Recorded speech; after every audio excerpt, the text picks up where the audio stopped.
Hello everyone, welcome to Decoding Sports. A big congratulations to all the students who have been selected in Lakshmi National Institute of Physical Education and BEd course for the session 2024-25। आप सभी लोगों ने अपना अपना result check किया होगा कि अभी इनके तरफ से कॉलेज की तरफ से एक मेरिट लिस्ट जारी किया गया है, merit list of eligible candidates for MPEd course LNIP counselling 2024-25।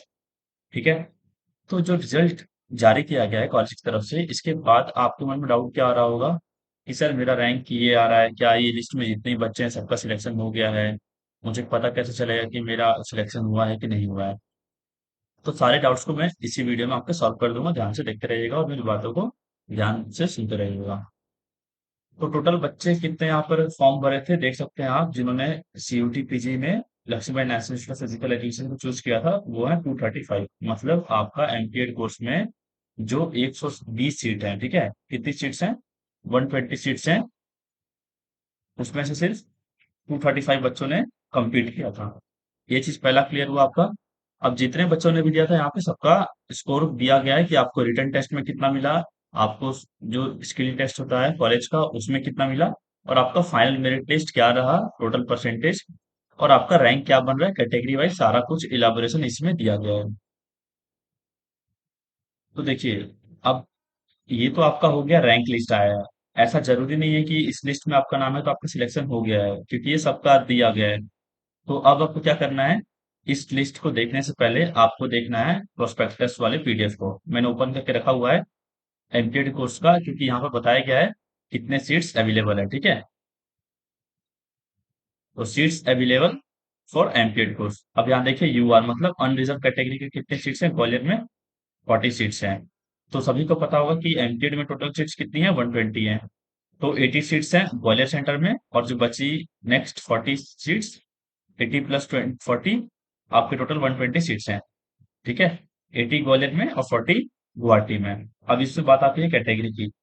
तो अनरिजर्व का है 40 सीट्स, एनईआरसी गुवाहाटी में 20 सीट्स, एससी कैटेगरी का है 12 सीट्स, फिर 6 सीट्स, एसटी का देख सकते हैं आप अलग अलग कैटेगरी का, ओबीसी का 22 सीट्स, और इधर गुवाहाटी में 11 सीट्स, ईडब्ल्यूएस का 8 सीट्स, इधर 4 सीट्स।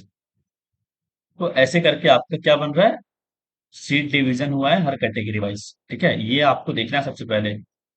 अब देखिए जनरल का आ जाता है 40 सीट। अब हम वापस जाते हैं मेरिट लिस्ट पे जो दिया गया है कॉलेज की तरफ से। तो टोटल सीट्स कितनी थी जनरल की, टॉप 40।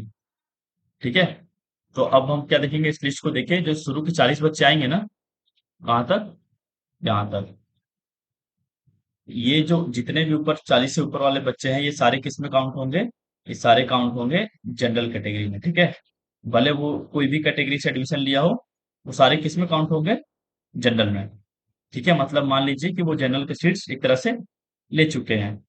अब बात होगा 41 से, यहाँ से काउंटिंग स्टार्ट होगी। ठीक है, अब मान लीजिए यहाँ पर दिया गया है जयकांत मीना, बच्चे का नाम दिया गया है, कैटेगरी दिया है एसटी, और यहाँ पे कैटेगरी रैंक दिया गया है 3। तो ये 3 के बजाय यहाँ से 1 से चालू होगा। ठीक है, अब यहाँ ओबीसी दिया गया है ना, तो ये 16 हटा दीजिए, आप यहाँ से 1 से चालू करिए। मान लीजिए ओबीसी का अगला बच्चा कौन है, ये रहा। ठीक है, तो ये हो जाएगा सेकंड रैंक ओबीसी का, ये हो गया ओबीसी का अगला बच्चा, तो ये हो जाएगा थर्ड बच्चा। अब मान लीजिए टोटल कितनी सीट्स थी, 22 सीट्स थी ओबीसी की ग्वालियर सेंटर में। तो अगर आपका नाम उस 22 में आ रहा है, तो ऐसे आपको सीट्स मिलेगा ग्वालियर का। वैसे ही सारे अलग अलग कैटेगरीज का आप देख सकते हैं, 40 के बाद आप काउंटिंग करेंगे तो आपको जो मिल रहा होगा सीट आपको मिल जाएगा। तो ऐसे करके आपको रैंक पता करना है कि मेरा सिलेक्शन होगा कि नहीं होगा। ठीक है, अभी आपका फाइनल सिलेक्शन नहीं हुआ है, सिर्फ लिस्ट आया है, जिससे आपको पूरा आइडिया लग जाता है कि मेरा रैंक क्या बन रहा है और मेरा सिलेक्शन हो पाएगा कि नहीं हो पाएगा। अब इसके बाद आता है काउंसलिंग। काउंसलिंग ये एमपीएड कोर्स का बहुत ही इंपॉर्टेंट रहता है, क्योंकि काफी सारे इश्यूज होते हैं उसमें, डिपार्टमेंट में कौन सा डिपार्टमेंट आपको लेना चाहिए, कि आपका सीट अगर मामला फंसा हुआ है थोड़ा सा भी, नेक टू नेक फाइट है, होगा नहीं होगा, तो आपको कौन कौन से डिपार्टमेंट्स लेने चाहिए। तो इसके लिए आप अच्छे से कंसल्ट करके किसी भी सीनियर्स को काउंसलिंग को करिएगा। अगर मेरे से कंसल्टेंसी आपको चाहिए, कुछ पूछना है, तो आप डिकोडिंग स्पोर्ट्स इंस्टाग्राम में मैसेज करेंगे मुझे, और मैं आपको डाउट्स को क्लियर कर दूंगा अगर आपको कुछ भी आते हैं, या फिर आप मुझे कमेंट बॉक्स में कमेंट करेंगे। अब यहाँ पे दिया गया काउंसलिंग का शेड्यूल। ठीक है, तो आपका काउंसलिंग कल से 19 तारीख से स्टार्ट हो जाएगा, यहाँ पर क्लियरली दिया गया है सारा कुछ। 19 से लेकर 21 तक चलेगा जुलाई में।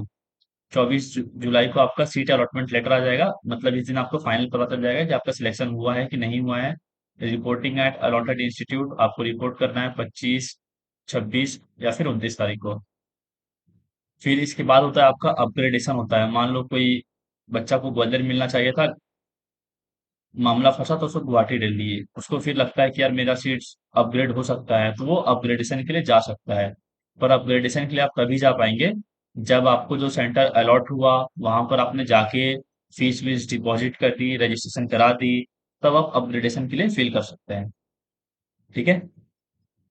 अब यहाँ पे आपके क्लासेस कब से चालू होंगे? 29 जुलाई से स्टार्ट हो जाएंगे, मतलब इसी महीने से अब क्लासेस भी स्टार्ट हो जाएंगे। अब बात करते हैं upgradation from first phase admitted seats and second phase. अब यहाँ पहले फेज और सेकंड फेज की बात करी जा रही है।